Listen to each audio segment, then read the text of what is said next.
رب العالمين والصلاة والسلام على سيد الأنبياء والمرسلين وعلى آله وأصحابه أجمعين أما بعد أعوذ بالله من الشيطان الرجيم بسم الله الرحمن الرحيم فقد قال الله تبارك وتعالى في القرآن المجيد والفرقان الحميد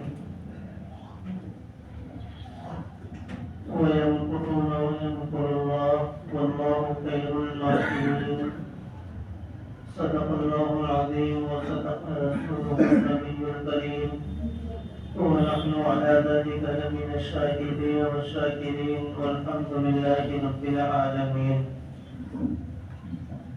اللهم صل على محمد وعلى آل محمد كما صليت على إبراهيم وعلى آل إبراهيم إنك حميد مجيد. اللهم بارك على محمد وعلى آل محمد كما باركت على إبراهيم وعلى آل إبراهيم إنك حميد مجيد.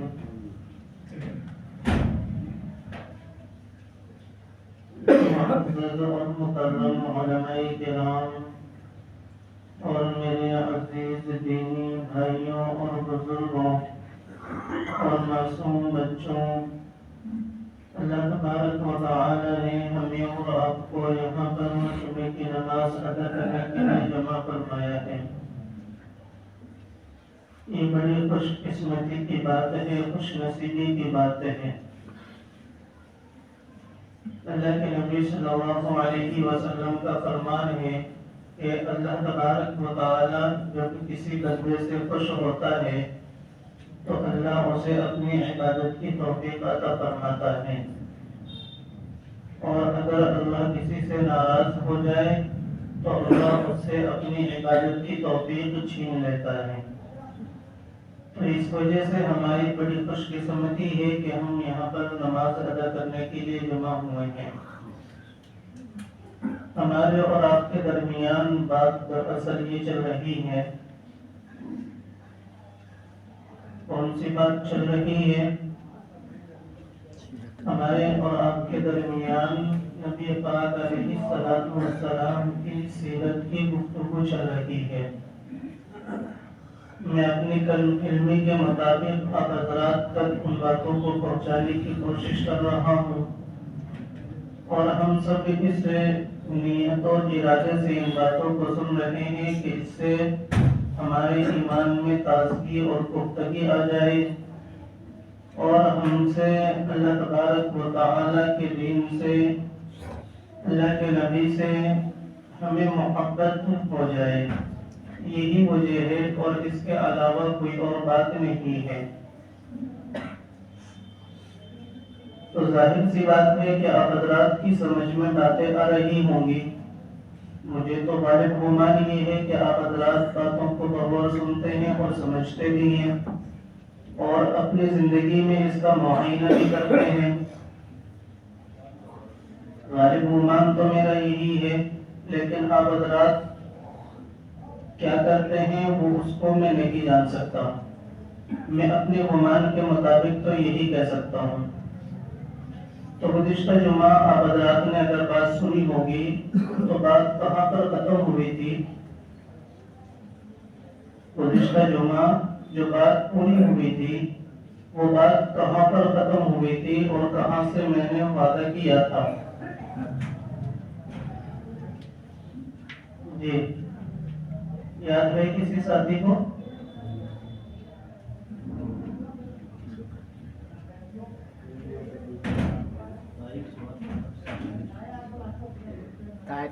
ہمارے سوال طرف ہو کر کے بیٹھا ہوا ہوں، اس طرف سے میرے الٹے ہاتھ سے یہ آواز آ رہی ہے کہ طائف کے سفر سے اللہ کے نبی واپس آ گئے تھے۔ شاید وہیں پر بات ختم ہوئی ہوگی۔ ہاں، بات ختم ہوئی تھی یہاں پر کہ اللہ کے نبی صلی اللہ علیہ وسلم ام ہانی کے گھر پر تشریف فرما تھے۔ کہاں پر تشریف فرما تھے؟ بات یہاں ختم ہوئی تھی۔ اللہ کے نبی طائف کے سفر سے واپس آئے، انگور کے باغ میں انگور نوش فرمایا، عتبہ اور شیبہ نے اپنے غلام اداس کو جن کا نام روایتوں میں اداس آتا ہے، ان کو انگور پیش کرنے کے لیے کہا۔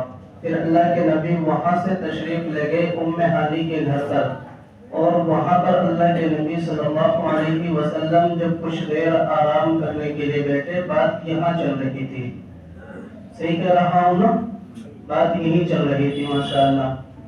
تو اللہ کے نبی صلی اللہ علیہ وسلم حضرت ام ہانی کے گھر پر تشریف فرما ہے۔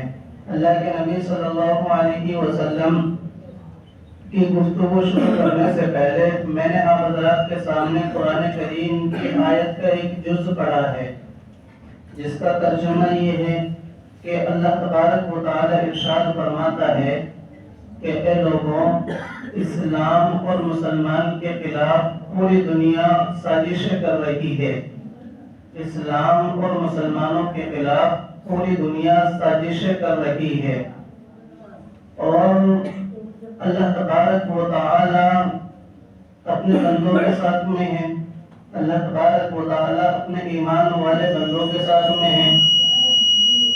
یہ اس وجہ سے ہے کہ اللہ تبارک و تعالی نے قرآن کریم میں فرمایا لا تحزن ان اللہ معنا، کہ اللہ تبارک و تعالی جو ہے ایمان والوں کے ساتھ میں ہے، قریب ہے۔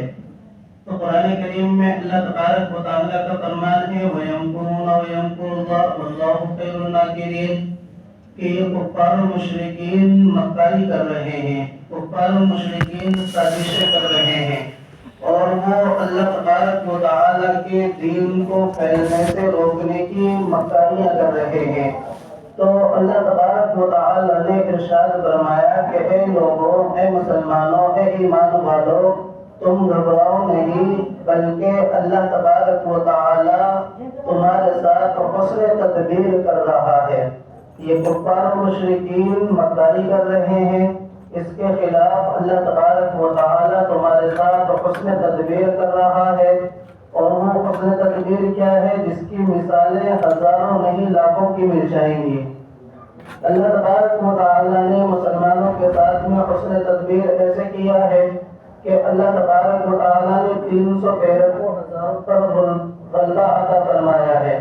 اللہ تعالیٰ نے حسن تدبیر یہ عطا فرمایا کہ مسلمانوں کو شکست ہو رہی ہے، لیکن اللہ تبارک و تعالیٰ نے ان پر فتح عطا فرما دیا۔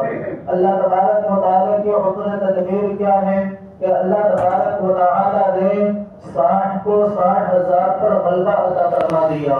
ایک 60 آدمیوں کا لشکر ہو، ایک جماعت ہو، اور اس کے مقابلے میں 60,000 ہو، تو بتلاؤ عقل کا انسان یہی کہے گا کہ یہ 60 ان کے مقابلے میں کیا وسعت رکھ سکتے ہیں۔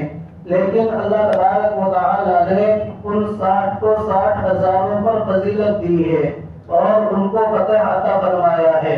بہرحال اللہ تبارک و تعالی نے یہ کفار و مشرکین اللہ تبارک و تعالی کے ماننے والوں کے لیے سازشیں کر رہے ہیں، لیکن اللہ تبارک و تعالی کی تدبیر کچھ اور ہی ہے، اور اللہ تبارک و تعالی خیر الماکرین ہے، بہترین تدبیر کرنے والا ہے۔ اللہ کی تدبیر کے سامنے کس کی تدبیر چل سکتی ہے؟ یہ کفار و مشرکین اللہ کے نبی صلی اللہ علیہ وسلم کو حتی الامکان ستانے کی کوششیں کر رہے ہیں۔ آپ علیہ السلام ام ہانی کے گھر پر آئے ہیں اور آ کر کے کچھ دیر آرام فرمایا ہے۔ جب اللہ کے نبی آرام فرمانے کے لیے لیٹے ہیں تو اللہ کے نبی کی زبان مبارک سے بے ساختہ یہ الفاظ نکلتے ہیں کہ کاش میرا کوئی دوست ہوتا کہ میں اس کے سہارے، میں اس کے کندھے پر سر رکھ کر اپنے آنسو بہاتا، کاش میرا کوئی غمگسار ہوتا کہ میں انہیں اپنے گھروں کے حالات بتلاتا، کاش میرا کوئی رہبر ہوتا، کاش میرا کوئی ماننے والا ہوتا کہ میں ان کے سامنے اپنی باتیں رکھتا۔ اللہ کے نبی اسی سوچ اور فکر میں ہیں، اللہ کے نبی کی اسی سوچ اور فکر میں نیند آ جاتی ہے۔ اللہ کے نبی آرام فرماتے فرماتے سو جاتے ہیں کہ اسی اثنا میں اللہ تبارک و تعالیٰ نے حضرت جبرائیل کو بھیجا ہے کہ جاؤ جا کر کے میرے محبوب سے بتلا دو۔ ہاں اللہ کے کے نبی صلی اللہ علیہ وسلم ام ہانی کے گھر پر آرام فرما رہے ہیں، ادھر حضرت جبرائیل نے آ کر کے اللہ کے نبی صلی اللہ علیہ وسلم کے قدم مبارک کو دبانا شروع کیا ہے۔ اللہ کے نبی کی آنکھ کھل جاتی ہے، اللہ کے نبی نے دیکھا کہ یہ کون ہے، دیکھا یہ جبرائیل علیہ السلام ہے۔ اللہ کے نبی نے پوچھا کہ جبرائیل کیوں آئے ہو؟ حضرت جبرائیل علیہ السلام اس سے پہلے کچھ بتلائے، میں یہاں سے ایک ادب بتلاتا چلتا ہوں۔ اگر ہمیں جو کوئی چھوٹا کسی بڑے کو بلانا چاہتا ہے، اگر ہمیں جو کوئی چھوٹا کسی بڑے سے بات کرنا چاہتا ہے، اگر کوئی بیٹا اپنے باپ کو نیند سے جگانا چاہتا ہے، اگر کوئی شاگرد اپنے استاد کو نیند سے جگانا چاہتا ہے، اگر کوئی چھوٹا اپنے بڑے سے گفتگو کرنا چاہتا ہے، اگر وہ کسی کام میں مشغول ہے، تو ہمارا اور آپ کا طریقہ کیا ہے؟ حضرت جبرائیل نے کیا طریقہ بتلایا؟ او جبرائیل کون ہے بتلانے والا؟ میرے رب نے بتلایا تھا کہ جاؤ جبرائیل جا کر کے میرے نبی کے قدم دباؤ، جاؤ میرے نبی کے قدم دباؤ۔ میرے رب نے یہ طریقہ بتلایا ہے۔ ہاں اگر کوئی شاگرد اپنے استاد کو جگائے، کوئی شاگرد اپنے استاد کو بلائے، یا کوئی بیٹا اپنے باپ کو بلائے، اگر کوئی بیٹی اپنی ماں کو آواز لگائے، ہاں میرے بھائی آواز لگانے کی ضرورت نہیں ہے۔ اگر تمہیں ضرورت ہے، اگر تمہیں اس سے کچھ کام ہے، اگر تمہیں اپنے باپ سے گفتگو کرنی ہے، اگر تمہیں اپنے عالم سے بات کرنی ہے، اگر تمہیں اپنے استاد سے کچھ باتیں پوچھنی ہے، تو جاؤ جا کر کے ان کے دروازے پر، جاؤ جا کر کے ان کے بستر پر بیٹھ جاؤ، جاؤ جا کر کے ان کے قدم مبارک کو دباؤ۔ اس سے سب سے پہلی بات تو یہ آئے گی کہ اللہ تبارک و تعالیٰ کا حکم ادا ہوگا، اور پھر اس کے بعد اللہ تبارک و تعالیٰ تمہارے دلوں میں اس کی محبت کو ڈال دے گا کہ پھر وہ جو باتیں تم سے کرے گا وہ باتیں تم ان کے اوپر عمل کرنے والے بن جاؤ گے، ورنہ آج گھروں کے حالات ایسے ہی چل رہے ہیں۔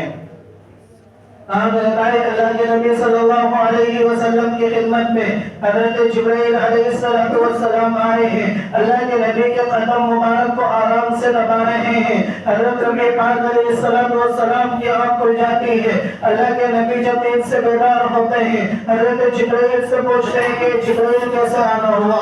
حضرت جبرائیل نے فرمایا اے اللہ کے نبی آپ کو اللہ تبارک و تعالیٰ نے بلایا ہے، اے جبرائیل اللہ کے نبی آپ کو اللہ تبارک و تعالیٰ نے بلایا ہے، اور آپ کو اللہ تبارک و تعالیٰ اپنا دیدار کرانا چاہتے ہیں، اللہ تبارک و تعالیٰ آپ سے گفتگو کرنا چاہتے ہیں، اللہ تبارک و تعالیٰ نے آپ کے دل کی آواز سنی ہے۔ آپ کہہ رہے تھے کہ کاش میرا کوئی دوست ہوتا، میں اس کے کندھے پر سر رکھ کر اپنے آنسو بہاتا۔ ہاں میرا رب تمہیں بلا رہا ہے، ہاں اللہ تبارک و تعالیٰ نے تمہیں یاد کیا ہے۔ پھر یہاں سے اللہ کے نبی صلی اللہ علیہ وسلم کو معراج ہوئی ہے۔ میں نے گزشتہ رمضان المبارک کے مہینے میں اور اس سے پہلے رجب المرجب کے مہینے میں معراج کے واقعے کو تفصیلاً آپ حضرات کے سامنے بیان کیا ہے۔ اگر آپ حضرات کے یاد ہو اس واقعے کو دہرانے کی ضرورت نہیں ہے۔ ہاں جب اللہ کے نبی صلی اللہ علیہ وسلم اللہ کے نبی معراج پر تشریف لے گئے ہیں، اللہ تبارک و تعالیٰ نے یہ نہیں فرمایا کہ آپ سے اللہ تبارک و تعالیٰ کسی معبد خانے میں ملیں گے، یہ نہیں فرمایا کہ اللہ تبارک و تعالیٰ تم سے کعبے کے اندر ملاقات کریں گے، یہ نہیں فرمایا کہ اللہ تبارک و تعالیٰ تم سے بیت المقدس میں ملاقات کریں گے، کسی مقام کا انتظام نہیں فرمایا، بلکہ اللہ تبارک و تعالیٰ نے فرمایا اے جبرائیل جاؤ میرے محمد سے کہہ دینا کہ عرش معلیٰ پر اللہ تبارک و تعالیٰ نے آپ کو بلایا ہے۔ میرے بھائی اس کے بعد اللہ کے نبی صلی اللہ علیہ وسلم نے پھر وہ معراج کا سفر کیا ہے کہ مکہ سے اللہ کے نبی صلی اللہ علیہ وسلم بیت المقدس پہنچے ہیں، وہاں پر تمام انبیاء کی امامت کرائی ہے۔ پھر وہاں سے اللہ کے نبی صلی اللہ علیہ وسلم پہلے آسمان پر پہنچے ہیں، وہاں حضرت آدم علیہ السلام سے ملاقات ہوتی ہے۔ پھر ہر آسمان پر نبیوں سے ملاقات ہوتے ہوئے اللہ کے نبی نے جنت و جہنم کی سیر کی ہے اور جنت میں جانے والے لوگوں کے اعمال دیکھے ہیں، اللہ کے نبی نے جہنم میں لے جانے والے اعمال دیکھے ہیں، اللہ کے نبی نے جہنمیوں کو جہنم کے اندر دیکھا ہے اور جنتیوں کو جنت کے اندر دیکھا ہے۔ اور پھر اللہ کے نبی صلی اللہ علیہ وسلم کوہ طور پر، اللہ کے نبی صلی اللہ علیہ وسلم صفا طور پر پہنچے ہیں، اور پھر وہاں سے اللہ کے نبی صلی اللہ علیہ وسلم عرش معلیٰ پر پہنچے ہیں۔ اللہ تبارک و تعالیٰ نے تحفہ عطا فرمایا ہے۔ جب اگلے دن اللہ کے نبی صلی اللہ علیہ وسلم اسی ایک رات کے اندر پورے طور سے، اسی ایک رات کے اندر بیت المقدس سے، اسی ایک رات کے اندر جنت و جہنم کے اندر کی سیر کر کے، اسی ایک رات کے اندر اللہ کے نبی اللہ تبارک و تعالیٰ سے مل کے جب اپنے گھر مقام پر تشریف لائے ہیں، ام ہانی کے گھر پر تشریف لائے ہیں، اگلے دن اللہ کے نبی نے اپنے ماننے والوں سے یہ بتلایا ہے کہ میں نے یہ سفر رات کے اندر کیے ہیں اور میں نے ایسے ایسے نظارے دیکھے ہیں، اگر کوئی جھوٹ بولتا ہے اس پر اللہ تبارک و تعالیٰ نے جہنم میں داخل کیا ہے، اگر کسی نے کسی پر تہمت لگائی ہے اللہ نے اسے جہنم کے اندر داخل کیا ہے، ہاں اگر کسی نے اپنے بڑوں سے بدتمیزیاں کی ہیں اللہ نے اسے اس کے پاداش میں جہنم کے اندر داخل کیا ہوا ہے، ہاں اگر کسی نے زنا کیا ہے، ہاں اگر کسی نے چوری کی ہے، ہاں اگر کسی نے بے پردہ اپنے آپ کو بہت زیادہ سوار کر کے دکھایا ہے اللہ نے ان کو عذاب کے اندر مبتلا کیا ہے۔ آج اللہ کے نبی نے یہ باتیں اپنے ماننے والوں سے کی ہیں اور پھر پورے مکہ کے اندر چرچا ہونے لگا کہ یہ محمد ایسا دعویٰ کر رہا ہے کہ یہ ایک رات کے اندر جنت و جہنم اور بیت المقدس اور طور پہاڑ پر اور اللہ کے نبی عرش معلیٰ سے واپس آئے ہیں، تو مکہ کے اندر ایک کوہرام سا بچ گیا اور یہ کفار مکہ مسلمانوں پر ہنسنے لگے کہ ہاں یہ محمد کیسی بیٹی باتیں کر رہا ہے کہ اگر کوئی بیت المقدس جانا چاہے تو ہفتوں کا سفر ہے، اگر کوئی پورے طور پر جانا چاہے تو مکہ سے مہینوں لگ جائیں گے، ہاں اگر کوئی آسمان پر جانا چاہے یہ تو ممکن ہی نہیں ہو سکتا۔ ہاں میرے بھائی کفار مکہ میں ایک کوہرام سا مچ گیا۔ ہاں اگلے دن اللہ کے نبی صلی اللہ علیہ وسلم نے یہ باتیں جب صحابہ سے بتلائی ہیں، اس سے اگلے دن حضرت ابوبکر صدیق رضی اللہ تعالیٰ عنہ ہیں، وہ اپنے مکان سے تشریف لا رہے ہیں، راستے میں ابو جہل مل جاتا ہے۔ ابو جہل نے کہا کہ اے ابوبکر اس شخص کے بارے میں تمہارا کیا خیال ہے جو راتوں کے اندر اتنی دور کا سفر کر کے آ جائے اور جو اپنے آپ کو یہ کہے کہ میں نے کوئی دور کا سفر کر لیا ہے، میں نے بیت المقدس کا سفر کر لیا ہے، میں نے جنت و جہنم کی سیر کی ہے، میں عرش معلیٰ پر پہنچا ہوں۔ حضرت ابوبکر صدیق نے کہا اور ابو جہل اس کا دعویٰ کون کر رہا ہے؟ ابو جہل نے فوراً اس کا جواب نہ دیا، ابو جہل نے اس کے بارے میں کچھ نہیں کہا بلکہ ابو جہل سے پوچھا کہ ابو جہل بتائیے اس کا دعویٰ کون کر رہا ہے؟ ہاں میرے بھائی یہاں سے ہمیں ایک سبق یہ بھی ملتا ہے، اگر ہم سے آ کر کے کوئی کسی بات کو کہے، کسی کے بارے میں کچھ بات کہے، پہلے اس کی تحقیق کرو پھر اس کے بعد اس کے بارے میں جواب دو، بغیر تحقیق کے ہاں میں ہاں ملا دینا، بغیر تحقیق کے اس کی بات پر اقرار کر لینا یہ مہا بے وقوفی ہے۔ ہاں حضرت ابوبکر صدیق رضی اللہ تعالیٰ عنہ نے کہا کہ اس کا دعویٰ کون کر رہا ہے؟ تو ابو جہل نے کہا کہ یہ دعویٰ محمد بن عبداللہ کر رہا ہے۔ تو حضرت ابوبکر رضی اللہ تعالیٰ عنہ نے فرمایا اور ابو جہل تو اس میں محو تعجب ہو رہا ہے، اور ابو جہل تو اس میں تعجب اور حیران ہو رہا ہے۔ اے ابو جہل اگر اس سے بھی کوئی بڑی بات محمد رسول اللہ کہہ دیتے تو میں اس کا بھی اقرار کر لیتا، میں اس کو بھی نہیں جھٹلا سکتا تھا۔ آج جب ان کا تمام فیصلہ ختم ہو گیا، اب ابو جہل کی بات ابو بکر نے نہیں مانی، اب پورا مکہ اللہ کے نبی صلی اللہ علیہ وسلم پر شور و شرابہ کر رہا ہے، لیکن ایمان والے اللہ کے نبی کی بات کو مان رہے ہیں۔ تو ان کو پورے مکہ نے مشورہ کر کے کہا کہ چلو ایسا نہیں تو ایسے صحیح، چلو جا کر کے محمد رسول اللہ سے کچھ سوال کر لیتے ہیں۔ پھر یہ کفار مکہ آئے ہیں، اللہ کے نبی سے آ کر کے پوچھتے ہیں کہ ہاں اگر آپ واقعی بیت المقدس میں پہنچے ہیں تو بتلاؤ اس کے اندر دروازے کتنے ہیں، بتلاؤ اس کے اندر پلر کتنے ہیں، بتلاؤ اس کے اندر کھمبے کتنے ہیں، اس کی کھڑکیاں کتنی ہیں۔ ہاں میرے بھائی اگر کوئی مسجد حرا کے اندر نماز پڑھنے کے لیے آئے اور وہ نماز پڑھ کر کے باہر چلا جائے اور تم ان سے جا کر کے پوچھو کہ بتاؤ مسجد حرا کا دروازہ کتنا ہے، بتاؤ مسجد حرا کے اندر کھڑکیاں کتنے لگی ہوئی ہے، تو میرے بھائی وہ نماز کے لیے آیا تھا، کھڑکیاں گننے کے لیے نہیں آیا تھا، وہ پلروں کو دیکھنے کے لیے نہیں آیا تھا، اس نے تیسری اور چوتھی منزل پر جا کر کے نہیں دیکھا ہے، وہ تو نماز پڑھ کر کے گیا ہے۔ تو میں اسے کیا بتا کہ اس کے اندر کتنے پلر ہیں اور کتنے دروازے اور کتنی کھڑکیاں ہیں۔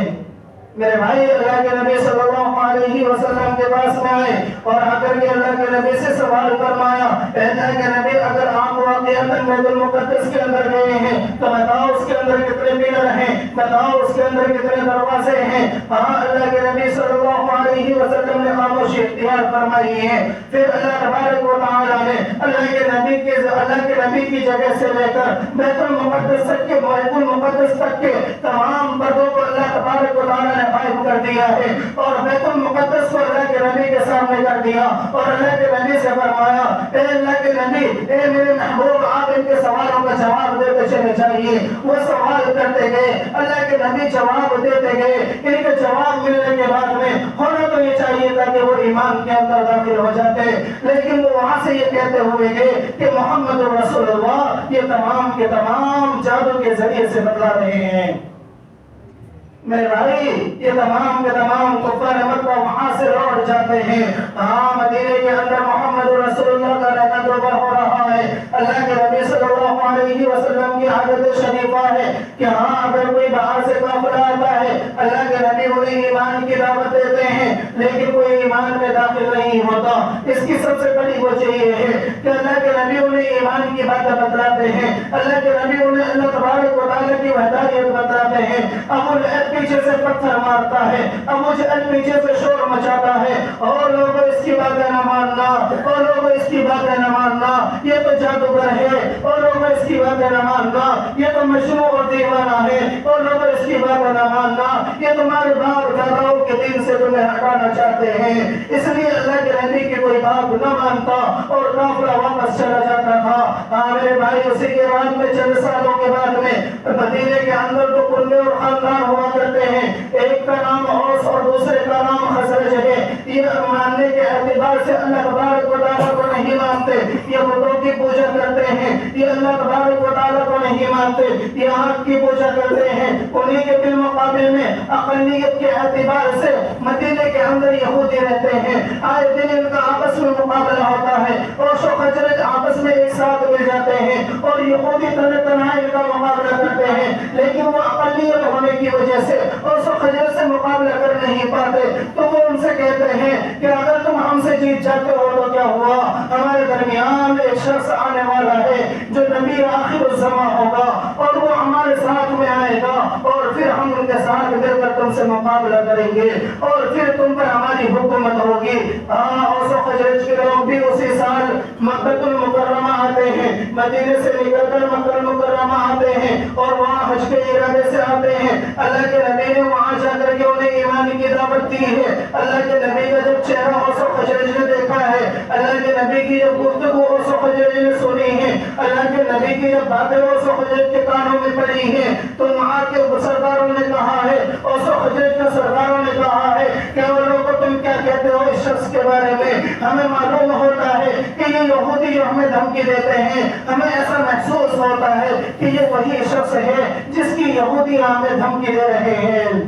بات سمجھ میں آ رہی ہے کہ وہاں دو قبیلے ہیں، ایک اوس اور خزرج ہے اور ایک اقلیت کے اعتبار سے یہودی ہیں. جب یہودیوں کا مقابلہ ان سے ہوتا ہے تو وہ یہ کہتے ہیں کہ آخر میں محمد رسول اللہ یعنی آخری نبی آنے والا ہے، ہم ان کے ساتھ مل کر تمہارا مقابلہ کریں گے اور پھر ہماری حکومت تم پر ہوگی، اس وقت ہم تم سے ہر چیز کو بدلا لیں گے. لیکن جب یہ مدینہ آتے ہیں، مدینہ سے جب مکہ آتے ہیں، اوس و خزرج نے دیکھا محمد رسول اللہ کا چہرہ، تو 12 آدمیوں نے مشورہ کر کے اللہ کے نبی کے ہاتھ پر ایمان قبول کرتے ہیں اور مینا کے میدان میں یہ لوگ جمع ہوتے ہیں. اللہ کے نبی کو رات کے اوقات میں بلاتے ہیں اور وہاں پر اللہ کے نبی کے ہاتھ پر ہاتھ رکھ کر اسید بن حذیر، عبداللہ بن جابر، جابر بن عبداللہ اور حضرت اور دوسرے صحابی اللہ کے نبی صلی اللہ علیہ وسلم کی خدمت میں حاضر ہو کر ایمان قبول کرتے ہیں اور اسی کو بیعت عقبہ اولا کہا جاتا ہے. بیعت عقبہ اولا کہا جاتا ہے کہ 12 آدمیوں نے ایمان قبول کیا ہے. کس بات پر ایمان قبول کیا ہے؟ کہ آج کے بعد ہم جھوٹ نہیں بولیں گے، آج کے بعد ہم اپنے بچوں کو قتل نہیں کریں گے، آج کے بعد ہم چوری نہیں کریں گے، آج کے بعد ہم زنا نہیں کریں گے، آج کے بعد ہم بتوں میں شریک نہیں کریں گے، آج کے بعد ہم اللہ کی عبادت کریں گے، آج کے بعد اللہ کی ذات میں کسی کو شریک نہیں کریں گے.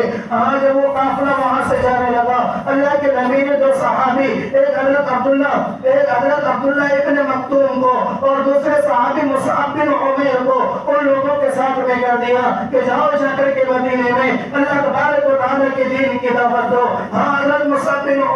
اور عبداللہ ابن مکتوم ان کے ساتھ جاتے ہیں. حضرت مصعب بن عمیر نے وہاں جا کر اللہ کے دین کی دعوت دی ہے. وہاں پر حضرت مصعب بن عمیر کی بات پر اسید بن حضیر نے ایمان قبول کیا ہے اور اسعد بن معاذ نے ایمان قبول کیا ہے. ان کے ایمان قبول کرنے پر اسعد بن معاذ کا پورا قبیلہ ایمان میں داخل ہو جاتا ہے. حضرت مصعب بن عمیر کی دعوت پر اوس و خزرج کے تمام لوگ اکثر لوگ ایمان میں داخل ہو جاتے ہیں. اس کے 1 سال کے بعد میں پھر وہاں سے ایک قافلہ چلتا ہے اور وہ آپس میں مشورہ کرتے ہیں کہ ہم لوگوں کو جس نبی کی بنا پر ہمیں ایمان کی دولت سے نوازا گیا ہے, جس نبی کی بنا پر ہمیں ایمان ملا ہے, وہ نبی مکہ کے پہاڑوں میں, وہ نبی مکہ کی گلیوں میں دھکے کھاتا پھرے اور ہم مدینے کے اندر عیش و آرام کے ساتھ میں رہے, یہ ہماری غیرت گوارا نہیں کرتی. لوگوں نے یہاں پر مشورہ کیا ہے. اسد بن حضیر نے اور اسد بن معاذ نے مشورہ کیا ہے. تمام اوس و خزرج کے لوگوں نے مشورہ کر کے یہ اعلان کیا ہے کہ اس سال جب ہم حج کے لیے جائیں گے تو محمد رسول اللہ کو اپنے ساتھ لے آئیں گے. میرے بھائی پھر یہاں سے 500 آدمیوں کا لشکر چلتا ہے. 450 کے قریب اس میں غیر مسلم ہوتے ہیں اور 75 مسلمان جو اس وقت حضرت مصعب بن عمیر کی وجہ سے ایمان قبول کر چکے ہیں. ان میں 73 مرد ہیں اور 2 عورتیں ہیں. یہ تمام کا تمام قافلہ مکے کی طرف روانہ ہوتا ہے اور پھر وہ اسی مقام پر پہنچ جاتے ہیں. مختصر یہ ہے کہ پھر وہ اسی مقام پر پہنچ جاتے ہیں مینا پر جہاں پر پہلی مرتبہ عقبہ ہو گئی تھی. پھر اسی مقام پر اللہ کے نبی کو خبر کی جاتی ہے. اللہ کے نبی وہاں پہنچتے ہیں اور پھر ان 75 آدمیوں نے اللہ کے نبی کے ہاتھ پر بیعت کی ہے اور اللہ کے نبی سے کہا ہے اے اللہ کے نبی ہم آپ کو اپنے مدینہ لینے کے لیے آئے ہیں, ہمارے ساتھ آپ مدینہ آئیے. لیکن اس مرتبہ اللہ کے نبی کے ساتھ حضرت عباس بھی ان کے ساتھ میں ہیں. ابھی تک ایمان میں داخل نہیں ہوئے ہیں لیکن اللہ کے نبی کے ساتھ مینا میں ہیں. اور ان لوگوں کی گفتگو سننے کے بعد میں حضرت عباس نے فرمایا اور لوگوں یہ میرا نتیجہ ہے. لوگ اس کے اسلام کے خلاف ہیں لیکن ان کے خلاف نہیں ہیں. آج بھی لوگ ان کے پاس امانتیں رکھواتے ہیں, آج بھی لوگ ان سے محبت کرتے ہیں اور میرے بھتیجے کو کوئی نقصان نہیں پہنچا سکتا. ہاں اگر تمہاری محبت یہ ہے کہ اگر تم انہیں لے جانا چاہتے ہو تو تم انہیں اپنے بیٹوں کی طرح رکھنا. اگر تم انہیں لے جانا چاہتے ہو انہیں کوئی تکلیف نہ ہونے پائے, اگر تم انہیں اپنے ساتھ لے جانا چاہتے ہو تو انہیں کسی طرح کا کوئی دشمنی پر حملہ نہ کرنے پائے. تو تمام صحابہ نے سلام کو کر کے کہا تھا کہ عباس اگر ہمارے رہتے ہوئے محمد پر آنچ بھی آئی تو ایسی زندگی کا ہم کیا کریں گے. ہاں میرے بھائی انہی میں سے ایک صحابی نے اللہ کے نبی صلی اللہ علیہ وسلم سے پوچھا اے اللہ کے نبی جب آپ ہمارے ساتھ مدینہ آئیں گے تو وہاں آنے کے بعد میں کہیں آپ کو جب قوت مل جائے گی پھر آپ یہود کے ساتھ میں ہو جائیں گے اور ہمیں تنہ تنہا چھوڑ جائیں گے اور آپ مکہ واپس تشریف لے آئیں گے, پھر وہ یہود ہمارے ساتھ مقابلہ کریں گے. اللہ کے نبی نے فرمایا اللہ کے نبی صلی اللہ علیہ وسلم نے فرمایا او میرے صحابہ, او میرے ساتھیوں, آج سے میں تمہارا اور تم میرے ہو. میں تمہیں کبھی اکیلا نہیں چھوڑ سکتا. ہاں تمہارے ساتھ جانے کی بات یہ ہے کہ انشاءاللہ اگر اللہ کا حکم ہوا تو ضرور میں تمہارے ساتھ چلوں گا. یہاں سے اللہ کے نبی صلی اللہ علیہ وسلم نے پھر ہجرت کا ارادہ فرمایا ہے. ابھی یہاں پر اللہ کے نبی صلی اللہ علیہ وسلم کو ہجرت کا حکم نہیں ملا. ہاں اللہ کے نبی کو ہجرت کا حکم کب ملا ہے؟ اللہ کے نبی نے اپنے صحابہ سے فرمایا کہ میرے صحابہ مکہ تمہارے لیے دوغا ہوتا جا رہا ہے. تم تنہ تنہا اکیلے, تم تنہ تنہا مدینے میں جا کر کے رہ سکتے ہو. اللہ کے نبی نے خدا کا مکان بتایا کہ کوئی جا کر جابر بن عبداللہ کے مکان میں رہے گا, کوئی جا کر اسید بن حضیر کے یہاں رہے گا, کوئی جا کر حضرت اسد بن معاذ کے گھر پر رہے گا. اللہ کے نبی نے جب یہ فرمایا تو تمام صحابہ میں سے جو کمزور طبقے کے صحابہ تھے انہوں نے کچھ نہ کچھ بہانہ کر کے مکہ سے نکلنا شروع کر دیا اور وہ مکہ سے جانے لگے.